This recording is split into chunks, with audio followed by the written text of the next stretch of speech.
2018માં માણસામાં આ કેસ પકડો. રમેશભાઈ દેસાઈ કહીને વકીલ હતા, એ તો હાલગરી રેવન્યુનું કામ કરે છે. એમને નહોતા છોડ્યા, એમના પણ પૈસાથી એમને પકડાયા હતા.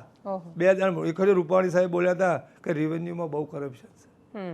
બરોબર, એટલે આ તો કરપ્શન કરવાની બારીઓ બનાવે સરકાર.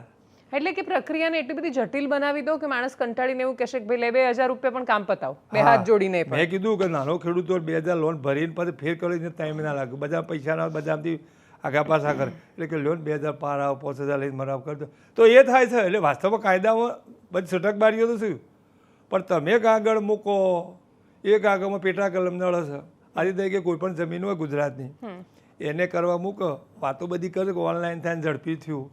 પણ ભાજપના ખેડૂત નેતા જે જૂના ઉદાહરણ આપે છે, એટલે તમે જ્યારે આ આખી જ્યારે રાજનૈતિક વાત નેતાઓના નામ આવ્યા એટલે હું ખાસ પૂછું છું પાર્ટીના નામ સાથે, કે ભાજપના નેતા ઘણી બધી વાર તર્ક મૂકે છે કે પહેલા એમને પેલું મીટર પણ લગાવવું હોય તો 10-15 વર્ષ નીકળી જતા, અને કાં તો બહુ લાંબી લાઈન લાગતી એ લાઈન મેળવવા માટે, પણ એટલું બધું ધીરું ને ખરાબ કામ હતું.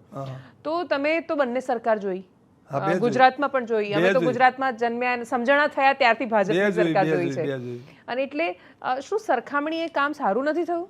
જો આમ કહું, હવે આમાં કેવું છે કે મેં જે કામ કર્યું એ હું તમને બતાવું, બરાબર, મારી ભૂલ ના બતાવું. હા, ભૂતકાળમાં એ જે વાત કરે છે એને બધો ડિટેલ હું જાણું છું.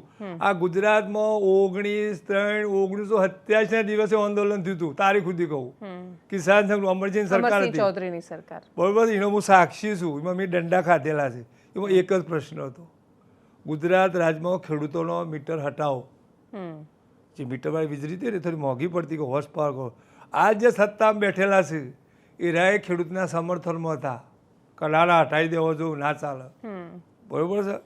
એ સમર્થનમાં રહ્યા, ખેડૂતોને મીટર હટાવો હતો અને ઓને સરકાર હટાવી હતી, બરોબર. ખેડૂતો બચારો અજ્ઞાન એનો કે આપણો મીટર. આ એટલો બધો સપોર્ટ કર્યો તે ગુજરાતમાં જે આંદોલનમાં 19 ખેડૂતો મરી જાય, બરોબર છે.